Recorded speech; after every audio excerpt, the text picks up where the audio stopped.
They say imaginary friends are harmless, that they're just the way lonely kids make sense of the world. I used to believe that too, until mine came back 20 years later. This isn't a story I've ever told anyone.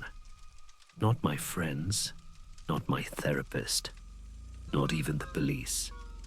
Because once you say his name out loud, it feels like he hears you. If you're listening to this, don't make the same mistake I did. Don't laugh. Don't dismiss it as a ghost story. Just listen and remember that sometimes the things we imagine to survive childhood don't stay imaginary forever. This is my story. I called him Big Softy. I've spent years trying to convince myself that what happened to me as a kid wasn't real, that I was just lonely, sick, and over-imaginative. But every time I hear that faint clatter of teeth, like glass marbles tapping in someone's mouth, the denial cracks a little more. I know what I saw. I know what I brought into this world. When I was a child, I didn't look normal. I had a condition called hemangiomas, little patches of red swollen skin that stood out against my pale face, and another that made my hair fall out in blotches. By the time I was 10, it had mostly gone away, but before that, I was a walking target. Kids didn't see a person. They saw something contagious, something wrong. Some called me Munch. Others just laughed and turned away. My parents didn't help much. They were halfway through a bitter divorce, both too busy with lawyers and late-night phone calls to notice me hiding in my room. They insisted I apply medicated creams even during school hours, which only drew more attention. Eventually, I stopped trying to make friends. Instead, I made my own. At first, they were harmless little companions that lived only in my imagination. I named them after what they liked, Cheetah, because he always tried to move the board game pieces when I wasn't looking. Lemonade, who refused to play unless I poured an extra glass for him. They were part of my inner world, a way to survive the long afternoons when my parents were screaming downstairs. I never actually saw them, not really. They were ideas, voices, in the empty spaces between my thoughts. But then came one I didn't name. He showed up when I was 7, standing in the corner of my room, as if he'd been there forever. I remember blinking, thinking my eyes were playing tricks on me. But he didn't fade away. He was tall, unnaturally tall, at least 7 feet, and thin enough that the skin clung to his bones like wet paper. His face seemed to droop, as though it were melting off his skull. The color of him reminded me of dirty dishwater gray, flaking, almost moldy. His eyes were the worst part. They weren't black or white or anything in between. They were just empty, hollow, like someone had forgotten to finish drawing them. I didn't imagine him. I could tell the difference. My mind made friends, never stood still in the corner breathing softly while I pretended to sleep. They never made noise. He did. It was a small sound at first, a faint chatter like teeth clinking together. Sometimes a single click. Other times a constant rhythm. Clack, clack, clack. The first night he appeared, I hid under the blanket until morning. The next day I told my mom I'd seen something, but she waved me off. Nightmares, she said. You've been watching too many cartoons. Maybe she was right. I tried to ignore him, but every time I played alone, every time I whispered to myself, he'd be there, a pale figure, just behind my chair. I'd ask him to leave. He never spoke back, never moved. Only the clicking of those teeth. At first, he terrified me. Then after weeks of sleepless nights, fear turned to irritation. He wouldn't do anything, just stand there, breathing too softly to hear. Sometimes when I finally started to drift off, He'd lean close enough that the teeth clicked right by my ear. I'd wake up screaming. I started calling him the quiet man. It made me feel like I had some control, but deep down, I knew names had power. Still, I never expected what that power could do. The bullying got worse in middle school. That's when Ian arrived, a kid who'd been kicked out of 2 other schools. He was bigger than the rest of us, older too. He liked to pick his victims carefully, and I fit the description perfectly: small, weird, and quiet. He started calling me Scabs. The name stuck. Even teachers overheard it and didn't intervene. One afternoon, when the final bell rang, Ian and a group of kids cornered me behind the gym. They shoved me around, laughing as I fell. Someone yelled that they should give the dog a haircut. I remember the scissors flashing in the sunlight. That's when I heard it again. Clack, clack, clack. The sound froze me, not from fear this time, but from recognition. I looked up, and behind Ian stood the quiet man. My heart stopped. He leaned forward, that sagging face, inches from Ian's shoulder. Before I could scream, the thing's jaw unhinged wider than any human mouth should, and it bit down on Ian's ear. Ian howled. Blood sprayed onto the pavement. The others ran screaming. Ian spun, stumbling backward, clutching his face.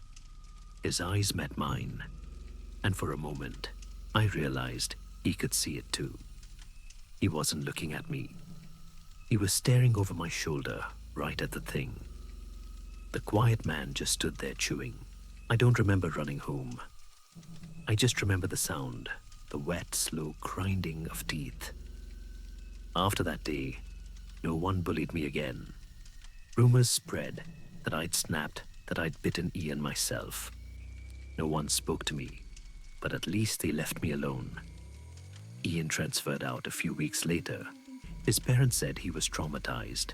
He never came back. That night, when I lay awake staring at the ceiling, I whispered to the darkness, "You helped me, didn't you?" The teeth clicked once softly. "I guess you're just a big softy, huh?" I said. There was a pause, and then faintly, a voice rasped the same words back. Big Softy. It didn't sound human. It wasn't even a proper voice, more like air forced through broken glass. But I'd named him. And naming him made him real. After that, he vanished. I didn't see him for years. My skin cleared, my hair grew back, and by high school, I looked normal enough to disappear into the crowd. I made friends, real ones this time, and convinced myself that everything had been in my head. But sometimes, in the middle of the night, I'd wake up certain someone was watching from the corner. I'd glance up, half expecting to see that tall gray silhouette, but there'd be nothing. Eventually, I stopped thinking about him altogether. I wish I could say that was the end of it, that it was just the delusion of a lonely kid. But 20 years later, Big Softy came back. It started small. I was 27, working long hours at a marketing firm, finally starting to feel like I'd gotten my life together. One night, after an overtime shift, I stopped at a gas station.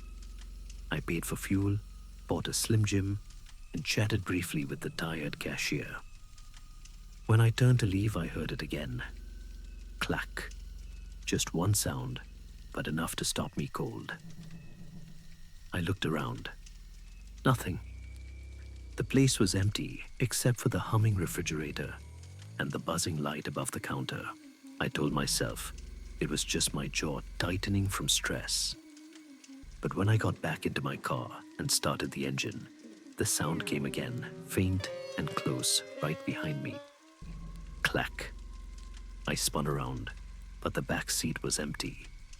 Over the next few weeks, it happened more often. While brushing my teeth at work, even on the phone. Always that subtle chatter coming from nowhere and everywhere at once. It wasn't loud enough to prove it existed, but it was too distinct to dismiss. I started losing sleep. My coworkers noticed the bags under my eyes. I told them I was dealing with migraines. Then one night, while scrolling through social media, I searched a name I hadn't thought about in years, Ian. His profile came up immediately. The picture was recent. He looked older, rougher, with tattoos crawling up his neck and a scar where his left ear used to be. He posted constantly angry rants about religion, strange quotes about demons and forgiveness. One post caught my eye. It said, "God doesn't just send angels to protect you. Sometimes he sends demons to test you." Another written a few months later simply read, "I see the teeth." That night, I couldn't sleep at all. I scrolled further down his page and found his last entry, dated 2 weeks earlier. It's getting too real, too close. Then nothing. No updates, no comments. He'd vanished again. The next day, the teeth clicking returned louder than ever. I heard it while closing the blinds in my apartment, while washing dishes, even while talking to my boss. Each time it made my skin crawl. I began to notice other things too. A faint smell like wet stone. A shadow that didn't quite move when I did. One evening, I heard a knock at my door. 3 sharp hits. I wasn't expecting anyone. My heart thudded. When I looked through the peephole, no one was there. I almost laughed at myself. I turned away and then froze. Clack. The sound came from the other side of the door. I didn't open it. 2 days later, there was another knock, this time accompanied by a voice. A human one. "Open the door," it said, muffled but urgent. "I can shoot through it if I have to." I hesitated, one hand on the handle. "Please," the voice added, shaking. "It has to stop." When I finally opened the door, Ian stood there. He looked nothing like I remembered. His face was gaunt, his eyes wild, and in his trembling hands, he held a gun. "Ian," I whispered. He pushed his way inside, slamming the door behind him. "Don't say his name," he hissed. "Don't even think it." I backed up slowly. "What are you talking about?" "You know damn well," he snapped. "You named it. You made it real." I didn't answer. I couldn't. The realization hit me like ice in my veins. He forced me into the kitchen, waving the gun with shaking hands. "I can't take it anymore," he muttered. "The chattering, the dreams. It's everywhere. It wants me now." I swallowed hard. "I haven't seen him since we were kids."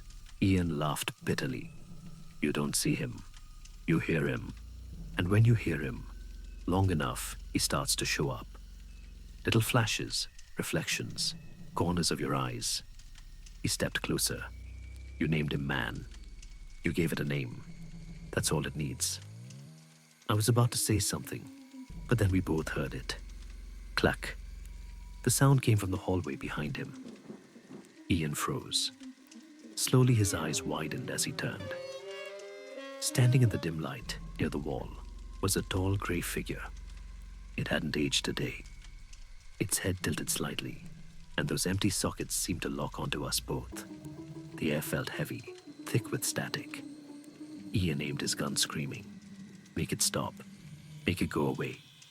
I stepped back, shaking my head. "I can't say its name," he demanded. "Say it, I can't."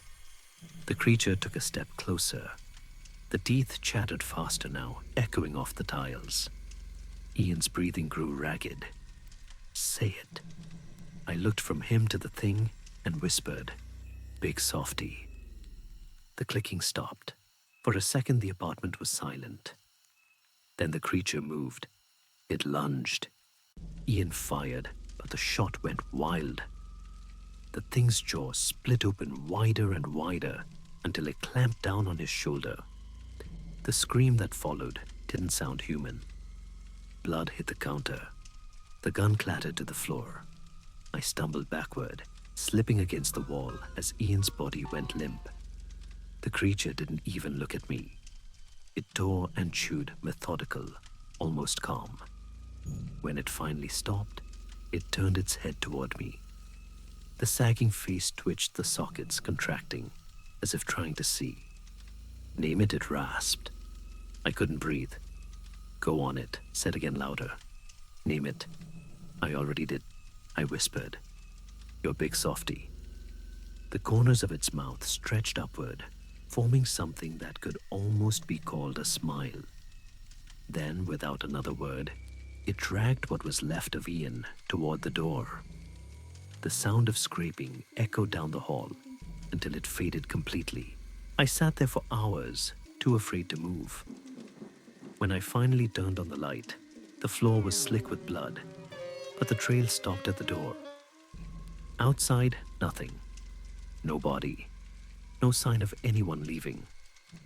I told the police there had been a break-in. They found no evidence. No missing person report for Ian. His apartment had been cleared out weeks earlier.